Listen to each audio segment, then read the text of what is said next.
Very good evening. Welcome to the debate. ఆంధ్రప్రదేశ్లో Telugu Desam party lead చేస్తున్న కూటమి ప్రభుత్వం మీద ఆ మూడు పార్టీల అంటే కూటమిలో ఉన్న టీడీపీ, జనసేన, బీజేపీ మూడు పార్టీల నేతలు, కార్యకర్తలు చాలా అసంతృప్తితో, ఆగ్రహంతో ఉన్నమాట అందరికీ తెలిసిందే.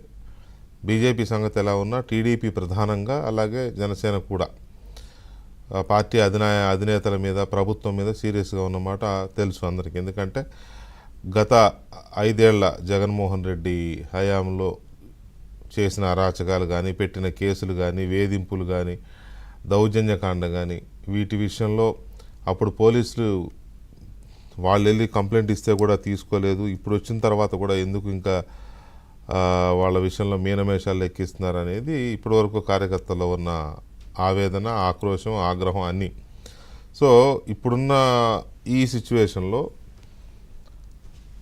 అది కొంచెం డైల్యూట్ అవుతోంది. కార్యకర్తలు కానీ, ఆనాటి బాధితులు కానీ ఒకరొకరుగా కాస్త ప్రభుత్వం తీరు పట్ల సంతృప్తిని వ్యక్తం చేస్తున్నారు. ఎందుకంటే అప్పుడు అరాచకాలకు పాల్పడిన నాయకుల్ని, వైసీపీ కార్యకర్తల్ని, వైసీపీ నాయకుల్ని, గూండాల్ని, రౌడీల్ని ఒకరొకరుగా ఊచలు లెక్క పెట్టిస్తోంది ప్రస్తుత ప్రభుత్వం. అందులో భాగంగానే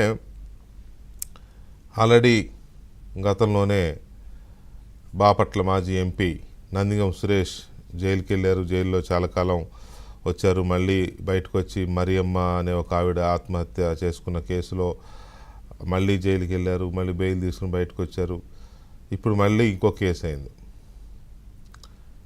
అమరావతి రాజధానిగా కొనసాగించాలని ఉద్యమం చేస్తున్న మహిళల్ని వేధించిన కేసులో, లేకపోతే మహిళల్ని కించపరిచిన ఆరోపణలతో అప్పుడు ఒక కేసు పెట్టారు మహిళలే, అమరావతి మహిళలే నందిగం సురేష్ మీద కేసు పెడితే అప్పుడున్న పోలీసులు ఆ కంప్లైంట్ తీసుకోలేదు. ఆ కంప్లైంట్ ఇప్పుడు మళ్ళీ వెలుగులోకి వచ్చింది. వెలుగులోకి వచ్చిన తర్వాత ఆయన పైన కేసు బుక్ అయింది. కేసు బుక్ అయితే దానికి తగ్గట్టుగా పోలీసులు అరెస్ట్ చేస్తారనే దీంట్లో ఆయనే కోర్టుకు వెళ్ళి లొంగిపోయారు. సరే, సాయంత్రం బెయిల్ వచ్చింది అనుకోండి. ఆయనకి బెయిల్ వచ్చింది. ఆయనే పోలీస్ స్టేషన్కి వెళ్ళి, సత్తెనపల్లి పోలీస్ స్టేషన్కి వెళ్ళి సత్తెనపల్లి కోర్టుకి వెళ్ళి లొంగిపోవడంతో కొంత అది ఇదైంది. తర్వాత ఇక విచారణ ఉంటుంది. అది దాంట్లో చాలా ఆరోపణలు ఉన్నాయి ఆయన మీద. అమరావతి రాజధాని విషయంలో ఆయన మీద ఒక రకమైన ఆరోపణ కాదు, చాలా రకాల ఆరోపణలు ఉన్నాయి. మహిళల విషయంలో కానీ, లేకపోతే అప్పుడు కొంతమంది నాయకులు, ఇప్పుడున్న మంత్రి సత్యకుమార్, బీజేపీకి చెందిన సత్యకుమార్ వెళ్తే ఆయన కాన్వాయ్ మీద దాడి చేయించాడనే ఆరోపణలు కానీ, మహిళల్ని కించపరిచాడనే ఆరోపణలు కానీ, కొంతమందిని చేయి చేసుకున్నాడనే ఆరోపణలు కానీ, ఇట్లా రకరకాల ఇవి ఉన్నాయి. అవన్నీ కూడా ఒకటొకటిగా జమ అవుతున్నాయి. జమ అయ్యి ఇంకా చాలా కేసులు అయ్యే అవకాశం ఉందనేది చెప్తా ఉన్నారు. పోలీసు వర్గాల నుంచి తెలుస్తోంది చాలా కంప్లైంట్లు ఉన్నాయి ఆయన మీదని. ఇవి కాకుండా వంశీది ఆల్రెడీ మనం చూస్తున్నాం. గన్నవరం మాజీ ఎమ్మెల్యే వల్లభనేని వంశీకి సంబంధించి మనం చూస్తున్నాం. వంశీ హైదరాబాద్ నుంచి పోలీసులు తీసుకెళ్లడం, ఆయన ప్రస్తుతం జైల్లో ఉన్న పరిస్థితిని కూడా మనం చూస్తున్నాం. ఆయనకి జైల్లో ఎవరికి కనపడకుండా పరదాలు కట్టారంట. మరి ఎందుకు కట్టారు అంటే, మరి వేరే ఖైదీలు చూస్తే గొడవలు అవుతాయనో, లేకపోతే ఆయన వీళ్ళది ఏమన్నా మేనేజ్ చేస్తాడనో, లేకపోతే బయట ఉన్న ఖైదీలు అతన్ని ఏదైనా చేస్తారో ఏంటో తెలియదు. కానీ మొత్తానికైతే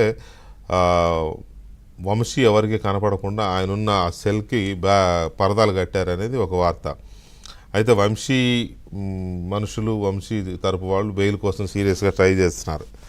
అయితే వంశీ బయటికి రాగానే మళ్ళీ అరెస్ట్ అయ్యే అవకాశాలు ఎక్కువ ఉన్నాయి అంటున్నారు. దాదాపు ఒక 10 కేసులు రెడీ అయినాయి ఆయన మీద. ఇప్పటికే కొన్ని కంప్లైంట్లు ఉన్నాయి. అవి భూ కబ్జాలు కానీ, లేకపోతే మట్టి అక్రమ రవాణా కానీ, లేకపోతే ఇంకా ఎవరినో బెదిరించాడనే ఆరోపణలు కానీ, లేకపోతే ఇంకా ఏవో కేసులు ఉన్నాయి. మనీ స్కామ్ ఒకటి జరిగింది, ఆ మనీ స్కామ్ కానీ, ఇట్లాంటి చాలా కేసులు ఆయన మీద ఉన్నాయి. వీటితో పాటు గన్నవరం ప్రాంతంలో క్యాసినో పెట్టారనే ఒక కేసు కూడా ఉన్నట్టుంది. సో ఇటువంటివన్నీ రెడీ అయినాయి. సో ఒకటి కాకపోతే ఒకటి వంశీని చాలా కాలం జైల్లో ఉండేలాగా చేసేటట్టు కనబడుతోంది పరిస్థితి. ఇక రెండవది అయితే మూడవది కొడాలి నాని, గుడివాడ ఎమ్మెల్యేకి సంబంధించి. గుడివాడ మాజీ ఎమ్మెల్యే కొడాలి నాని పైన కూడా చాలా కేసులు రెడీ అవుతున్నట్టుగా తెలుస్తోంది. అవి కూడా కొన్ని కబ్జాలు ఉన్నాయి. భయపెట్టి భూములు లాక్కున్నవి, భయపెట్టి గుడివాడ పట్టణంలో ఒక సినిమా హాలుకు సంబంధించిన వ్యవహారంలో ఆయన తలదూర్చి అది లాక్కున్నాడనే ఆరోపణలు ఉన్నాయి. వాళ్ళు కూడా కేసు పెట్టారు.